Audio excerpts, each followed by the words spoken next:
ಅಷ್ಟೇ ನನ್ನ ಈ ಗೆಲುವು ನಂದಲ್ಲ, ನಮ್ಮ ಶಿಕ್ಷಕರಿಗೆ ಅರ್ಪಿಸ್ತೀನಿ ಗೆಲುವನ್ನು. ಹಂಗಾಗಿ ನನ್ನ ಮೇಲೆ ನಂಬಿಕೆ ಇಟ್ಟು ಗೆಲ್ಸಿದ್ದಾರೆ. ಕಾಂಗ್ರೆಸ್ ಪಕ್ಷ ಅಧಿಕಾರದಲ್ಲದೆ ಏನಾದ್ರು ಕೂಡ ನಮ್ಮ ಟೀಚರ್ಸ್ಗೆ, ಶಿಕ್ಷಕ ಸಮುದಾಯಕ್ಕೆ ಸಹಾಯ ಆಗ್ಬೋದು ಅನ್ನೋ ದೃಷ್ಟಿ ಹೊಂದಿರ್ತದೆ. ಅದ್ರ ಜೊತೆಗೆ ನನ್ನ ಮೇಲೆ ವೈಯಕ್ತಿಕವಾಗಿ ಕಳೆದ 4 ಬಾರಿಯಿಂದ ನಡ್ಕೊಂಡದ್ದು ಅದೆಲ್ಲವನ್ನು ನೋಡಿ ನನ್ನ ಮೇಲೆ ವಿಶ್ವಾಸ ಇಟ್ಟು ಬೆಂಬಲ ಕೊಟ್ಟು ಗೆಲ್ಸಿದ್ದಾರೆ. ಸೊ ಹಾಗಾಗಿ ಮೊನ್ನೆ ಸಿದ್ದರಾಮಯ್ಯನವರು, ಡಿ.ಕೆ. ಶಿವಕುಮಾರ್ ಅವರ ನೇತೃತ್ವದಲ್ಲಿ ಏನು ಕಾಂಗ್ರೆಸ್ ಪಕ್ಷ ಅಧಿಕಾರದಲ್ಲದೆ ಅದ್ರ ಮೇಲೆ ಒಂದು ಆಸೆ ಇಟ್ಕೊಂಡಿದ್ದಾರೆ. ಹಾಗಾಗಿ ನುಡಿದಂತೆ ನಡೆಯುವಂಥ ಸರ್ಕಾರ ಅಂತ ಹೇಳಿ ಈಗಾಗಲೇ 5 ಗ್ಯಾರಂಟಿಯನ್ನು ಜಾರಿ ಮಾಡೋದ್ರ ಮುಖಾಂತರ ನನ್ನ ಸಿದ್ದರಾಮಯ್ಯನವರು ಮತ್ತು ಡಿ.ಕೆ. ಶಿವಕುಮಾರ್ ಅವರಿಬ್ಬರು ಕೂಡ ಒಂದು ನಂಬಿಕೆಯನ್ನು ಹುಟ್ಟಿಸಿದ್ದಾರೆ ಜನಗಳಲ್ಲಿ.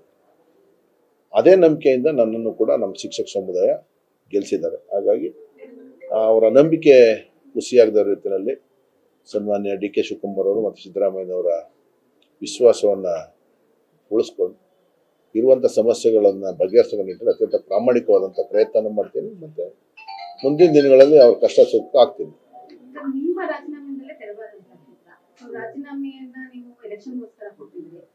ಶಿಕ್ಷಕರು ಈ ಹಿಂದೆ ಕೂಡ ನಿಮ್ಮ ಮೇಲೆ ಬಹಳಷ್ಟು ಸಪೋರ್ಟ್ ಮಾಡಿದ್ರು. ಸೊ ಕೆಲವೊಂದ್ ಕಡೆ ರಾಜೀನಾಮೆ ಕೊಡಬಾರ್ದು ಅಂತ ಅನಿಸ್ತದೆ. ನನಗೇನು ಅನ್ನಿಸ್ಲಿಲ್ಲ. ಯಾಕೆ ಅನ್ಸುತ್ತೆ, ನಾನು ಶಿಕ್ಷಕರಿಗೋಸ್ಕರನೇ ಕೊಟ್ಟಿದ್ದೆ. 3 ಜನ ಆತ್ಮಹತ್ಯೆ ಮಾಡ್ಕೊಂಡ್ರು ಕೂಡ ಒಂದು ಸಭೆ ಮಾಡಿದ ಹೋದ್ರು. ಅವರು 140 ದಿವಸ ಸ್ಟ್ರೈಕ್ ಮಾಡಿದ್ದು ಸ್ವಾತಂತ್ರ್ಯ ಉದ್ಯಾನದಲ್ಲಿ. ನೀವೆಲ್ಲ ತೋರಿಸಿದ್ದೀರಿ ನಿಮ್ಮ ಮೀಡಿಯಾಗಳಲ್ಲಿ. 141ನೇ ದಿವಸಕ್ಕೆ ನಾನು ಸ್ಟ್ರೈಕನ್ನು ವಿಡ್ರಾ ಮಾಡಿಸಿದ್ದು ಸನ್ಮಾನ್ಯ ಡಿ.ಕೆ. ಶಿವಕುಮಾರ್ ಅವ್ರನ್ನ ಕರ್ಕೊಂಡೋಗಿ. ಇವ್ರೊಂದು ಮೀಟಿಂಗ್ ಮಾಡದೆ ಹೋದ್ರು BJP ಸರ್ಕಾರದವರು.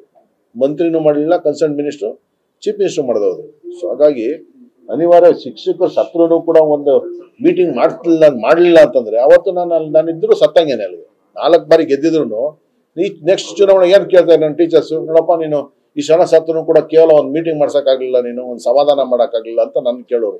ನೀವೇ ಕೇಳೋರಿ, ಗೊತ್ತಾಯ್ತಲ್ಲ. ಆದರೆ ಇವತ್ತಿನ ದಿನದಲ್ಲಿ ಕೂಡ ನಾನು ಆ ಥರ ರಾಜೀನಾಮೆ ಕೊಟ್ಟಿದ್ರು ಕೂಡ ಇಡೀ ಶಿಕ್ಷಕ ಸಮುದಾಯ ಅದನ್ನ ಒಪ್ಕೊಂಡಿದ್ದಾರೆ.